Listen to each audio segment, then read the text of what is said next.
On Wednesday, the 29th of November 2023, this is Gttv News at 9 p.m. and I'm your presenter, Modlamin Job. We start with the headlines. President Babara has laid a foundation block of a nursery school in his home village as he continues touring the country. A young Gambian young author has organized a book fair that was aimed at encouraging the culture of reading among young Gambians. The mayor of Banjul has presented her prestigious Dr. Benjamin Baba Global Cities Award to President Babara in Mankamankunda. Sierra Leone's nighttime curfew after a prison break that had seen hundreds of prisoners escape. U.S. Navy seized attackers who held Israeli-linked tanker. Freed Israeli hostages and Palestinian prisoners returned to their families after a swap deal was brokered. These and many more stories in a few minutes.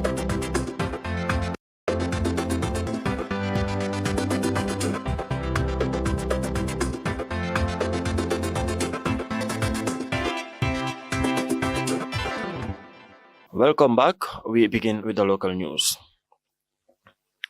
President Babara has laid down a foundation block of a nursery school at his hometown in Mankamankunda as he continues his Meet the People tour. The Early Child Development School is being sponsored by the MRC Holland Foundation. Our reporter Aisha Tikoli, who is among the president's touring entourage, prepares this report. As Meet the People tour reaches in Upper River region, President Babara on Saturday laid a foundation stone for an early child development school at his hometown Mankamankunda.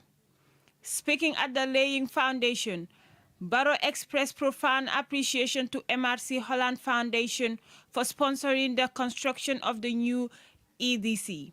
The president and his entourage thereon proceeded to Bakadaji Upper and Senior Secondary School to inspect the ongoing construction of classrooms, which is near completion and can accommodate more students. The principal of the school expressed delight through the Gambian leader, adding that the school will serve as a teaching institute for many children within the surrounding.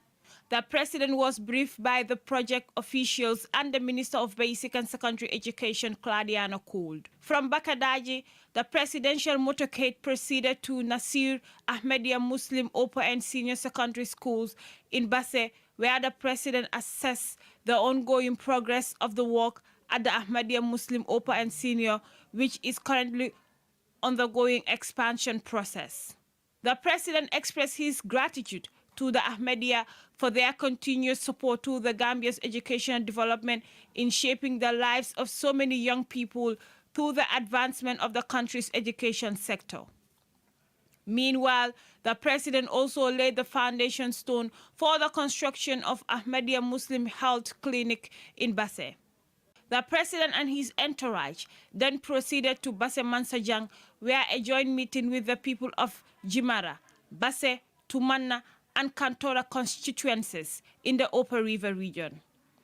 Several speakers who spoke at the meeting outlined various challenges affecting their communities.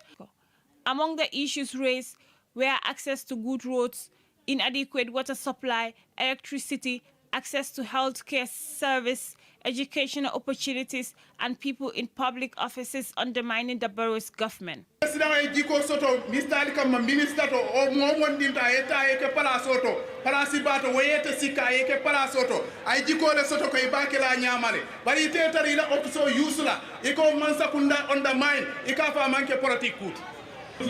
Musola gadino, musola maraselu, musola iriwado poru, musola jiko, musola silapo, musola leptano, tintori kabata, you are lodes, bani angi silabado kutale bar silanu del vije ni musu kono matikiyama, akaw taleptano to fe asem saretola, kasamba omna kolya dalati.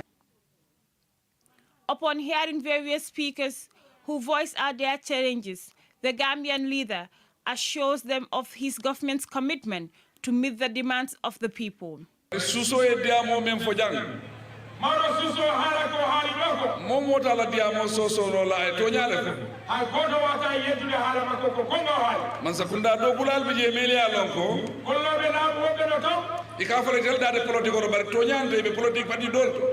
Be inda kambe me hajo be ala politique ko gonga ko darno no wono ko politique. Ni ta do momo la office ako en debe neutral ne mantra patito o haale ma binde mi dalani hola mi wala parti ato safi opposition ole mat way winde inde makko wonko opposition holmo sifal ka diamo nyanga mor sufa nge sutel maro siso mi andi be inde sifa nge sutel bari be bulake no mala killing me andi be be jokka be goto public service minister botele ke busa killing o golle o kesono yanti mo dagi sawro la pay be goto no me you are promise la adu wora ro jotare o promise momo be nyimitlo ni sayde ya kala wonde o mitini taruti kama afo e president baroko janil 2025 albe pour so la you are ko ay albulo di nyote tafola manke sawle way president baro wi kala wonde do taruti way ne president baro wi 2025 kala wondo do der leydi ya hayda ko. Several speakers spoke at the event, including the National Assembly members for Basse, Jimara, Tumanna and Kantola constituencies, and the chairman of Basse Area Council, amongst others. Reporting in the Upper River region, for Gttv News, I am Aisa Tukuli. Gambian author Fatou Camara Jr. and founder of Guide Hayong Foundation on Saturday, 25th November 2023, organized a book fair at Bakadaj Hotel in Kololi. The book fair brought together dozens of authors from both the Gambia and Senegal with collections of their books. Let's take a look. Book fair is considered to serve as a source of motivation and inspiration to Gambian authors to also do more in striving to promote excellence and develop a culture of reading among Africans. The fair was honorably graced by the president of Gambia Writers Association, the Chairman Omar Bari, and other Gambian authors, Mahmoud Sabali, as well as the Senegalese author El Haji Omar Mashali. Speaking at the ceremony, Fatou Camara Jr., the architect of the book fair, expressed sincere gratitude to the people who attended and supported the event for its success and all the sponsors. And really, I am really happy to see all of you here. Thank you once again. I would like to say thank you so much to Honorable Mamadou Sabali. You are an inspiration. You are a motivation. We really look up to you. That is why today I was like, you need to come here. Thank you so much for honoring our invitation. And also, I would like to say thank you to Omar. He came all the way from Senegal. He is also an author and a publisher in Senegal. And they've signed me. The name of the company is Elma Publishing House, and they signed me to be one of their authors. Promise to make the next book fair an event of a lifetime, which will feature a lot of new developments and authors, connecting them to book dealers and publishers for a marketable space and promote culture of continual reading among Gambians and Africans at large. Mamadou Sabali, who is also an author, said in an era where no one is virtually reading books because we are either on Facebook, Instagram, Snapchat, TikTok or LinkedIn, thought it is time for people to embark on a journey to promote the culture of writing and reading books, because books are very important, adding that if we want to make a progress as a nation, we must take the reading and the writing of books seriously. And those embarking on being authors should know that the journey is not for the faint heart, and implore on the government of the Gambia to help the authors with the necessary support they need. I think in an era where virtually nobody is reading books, because we are either on Facebook or Instagram or LinkedIn or TikTok. In that era, I think any serious nation should embark on a journey to promote the culture of writing and reading of books. Why? Because books are important. The government needs to put in more support for the young people. A nation that reads is a nation with a bright future. A nation that does not read is a nation that is doomed. But for the nation to read, we need material that is relevant and dynamic, material that our young people can connect to. Professor Cherno Omar Bari, the president of the Gambia Writers Association, highlighted the importance of books and reading and advised authors not to rush into publishing a book just to be in the market. Instead, they should write good books for posterity. What I want to drive at is writing is an important element of our lives. And all these writers, the Sheikh Amirou Kans, who wrote Aventure Ambigu, the Ousmane Sembens in Senegal, coming to the Gambia, the many other writers, and so you know about Len Repeaters, Tijan Sala, and Gray Johnson, and a host of others, have all written because they wanted to capture a moment in our lives, transform it into a book, and leave it here for posterity for us to keep discovering. Writing in the Gambia is very difficult. Very. Because the problem is, first of all, we have a very small market. If you want to think of writing to get money, forget it. You might as well go and sell or nyambe nyebe. Or you do what my fuller guys do, Peter Cola. If you want to write a book to look for money, forget. If you want to write a book because you are passionate to change, to exchange something, you are passionate to share something that people will need to read and remember in the future, yes, right. In addition, the event featured various activities such as poetry readings, musical performances by Billy Boy aka Kremendao, etc.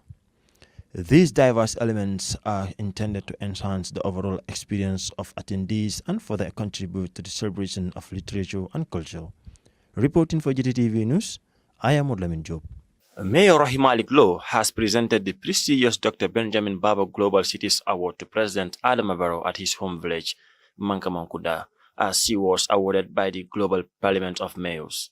Mayor Low, who doubles as the president of Rafela, was accompanied by Deputy Speaker of National Assembly CDS Kenjai. Aisha Tukole reports again. Recently serving her second term as mayor of BCC, shared the outcome of her meeting with His Excellency the President with journalists. Thank you very much. We are here today to present the award that I received from the UN Habitat and also from the Dr. Babara, Benjamin Babara, which was given to me by the President of Macedonia, North Macedonia, and I'm sure most of you here know about it already. So this is what I came today to present it to the President. And I am here in my capacity as a Gambian and as a mayor to present the award, as I said, to the President. It means a lot.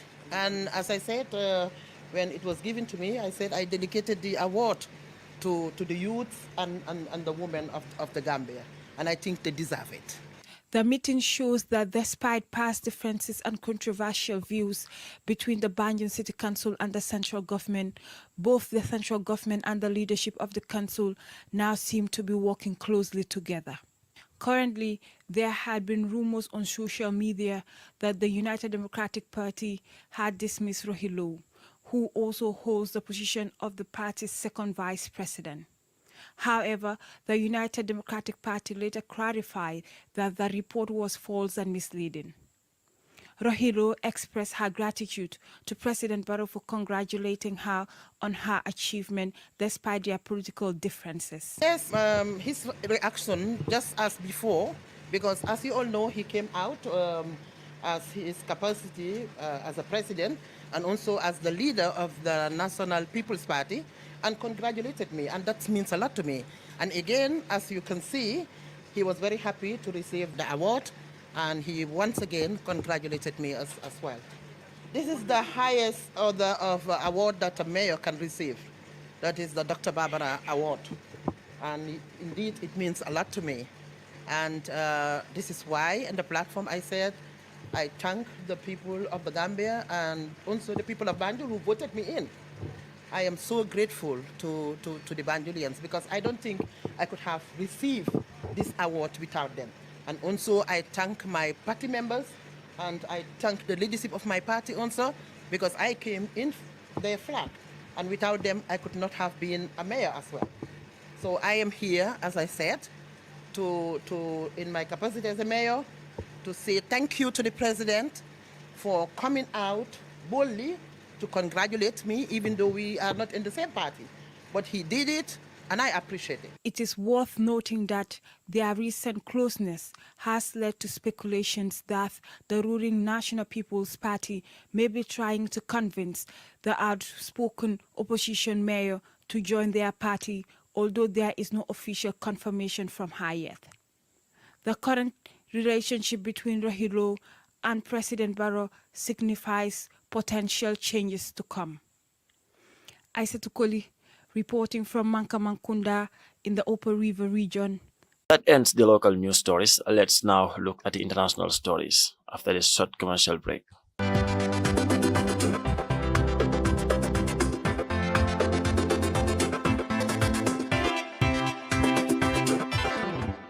Sierra Leone's nighttime curfew imposed after armed men freed prison inmates has been lifted for now. Detainees from a number of major facilities were released on Sunday morning, said the West African nation's information minister.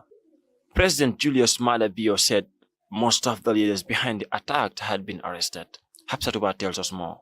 In a televised address, he described the events as a breach of security and an attack on democracy. He carefully avoided calling them an attempted coup. He said calm had been restored, but gave no details about who the perpetrators were or what they wanted. There will be a new 9-hour at 9 time coffee, beginning at 9 o'clock local time on Monday, the information ministry says. The political situation in Sierra Leone has remained tense since June, when President Bio was re-elected Nairobi, missing out on the need to have a runoff. International observers have condemned inconsistencies and a lack of transparency in the count, as well as acts of violence and intimidation.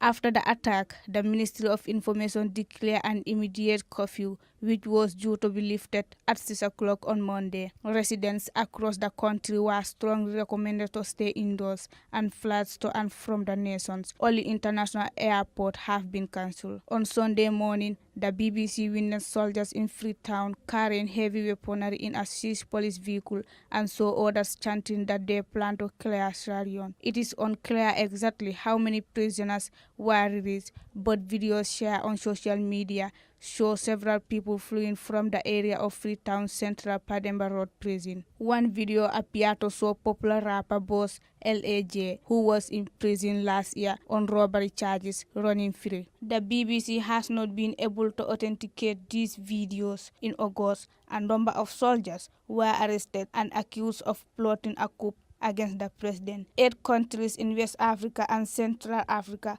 are under military rule after a series of coups, including in neighboring Guinea. The US, European Union, UK, and regional bloc ECOWAS have released statements strongly condemning Sunday's violence. Hapsatuba, Gambian Talents TV. A U.S. Navy warship has captured armed men who seized an Israeli-linked tanker off the coast of Yemen on Sunday, according to the U.S. defense officials.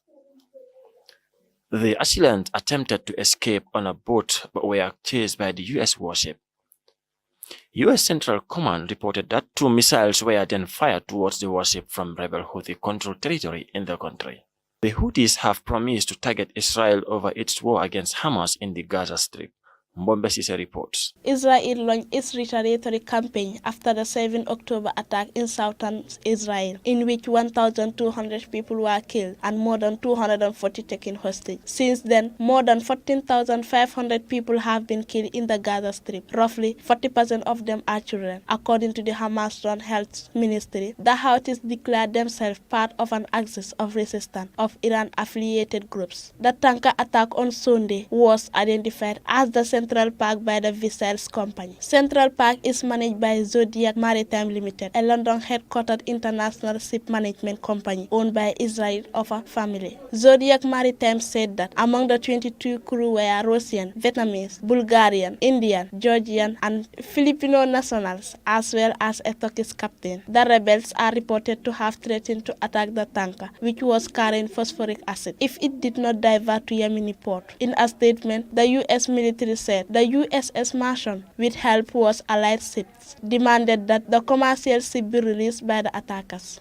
5 armed individuals then tried to escape on a fast boat, but were chased by the U.S. Marshal, and they eventually surrendered, the statement added. 2 missiles were then fired towards the warship, but landed far from the vessel, the U.S. said. The incidents are the latest in the series of attacks undertaken by the Houthis. They fired several missiles and drones towards the Israel just after Israel launched its operation. The U.S. said at the time that all the missiles and drones were intercepted by its warship in the Red Sea. Houthi rebels last week said they seized an Israeli cargo ship in the Red Sea. Israel said this ship was not Israel, and no Israelis were among its crew in a prolonged civil war with Yemen's official government, backed by Saudi Arabia since 2014. Mbombe Sise, Gambian Talents TV. Second group of Israel hostages left Hamas captivity on Saturday after hours of delay had increased the anxiety of desperate families. The Israeli military said 13 Israelis were released in Gaza, and in exchange of 39 more Palestinian prisoners were released by Israel in the West Bank. Hamas also released 4 Thai hostages. Meanwhile, Palestinians held in Israel's prison have also been released, who include 24 women and 15 teenage boys. First releases took place smoothly on Friday under a temporary 4-day truce deal brokered by Qatar. Urgent talks saved Saturday's handover. The Israelis had been expected to be handed over to the Red Cross on Gaza's border with Egypt at 1400 GMT. The Hamas armed wing, the Qassam Brigade, said there were issues over the delivery of aid to northern Gaza and the selection criteria of Palestinian prisoners being exchanged for captives held by Hamas. Israel denied violating the terms of the deal. Hamas spokesman Osama Hamadan said a total of 348 trucks had gone into Gaza since Friday, but only 65 had reached northern Gaza, which he said was less than half of what Israel had agreed on. Israel describes the north as a war zone and says the UN is responsible for delivering the aid.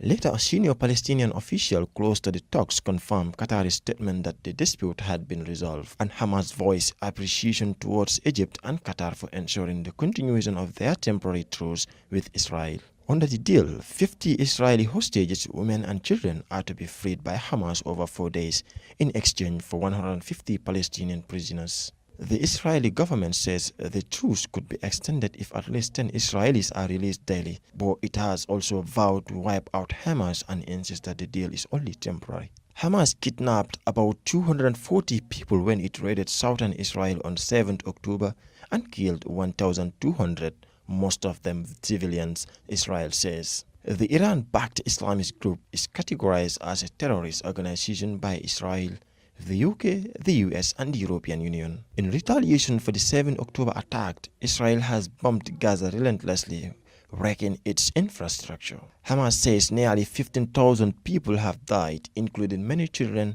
Large supplies of aid, notably food, water and hygiene kits, are desperately needed. On Saturday evening, some 50,000 people rallied in central Tel Aviv with the slogan, "Bring them back home," on posters and t-shirts, hoping that the fragile truce would hold. On the release of Palestinians held in Israeli prisons, most of the 39 Palestinians released by Israel on Friday, where 24 women and 15 teenage boys were in pre-detention. One of them, Sarah Al-Swaiza, said the Israelis had fired tear gas and cut off the prisoners' electricity before the release. She called it humiliating psychological torture and said only Hamas help us. Crowd gathered again in Betunia on Saturday to receive more released Palestinians, women and teenagers who were held out of a prison. Many green Hamas flags were displayed there, the BBC's Lucy Williamson report. Among those freed was Nuharan Awad, 23, who was arrested in 2015 on suspicion of being involved in a stabbing operation in Jerusalem. She served 8 of the 10 years she was sentenced to. Isra Jabez had also been in prison since 2015 after her car broke down on a highway 1.5 kilometers from a checkpoint in the West Bank. Israel said at the time that it was an attempted car bombing, but this has been disputed. Meanwhile, Thailand's Prime Minister Srettha Thavisin said that the 4 Thai nationals released on Saturday were doing well. Reporting for Gttv News, I am Murlamin Job.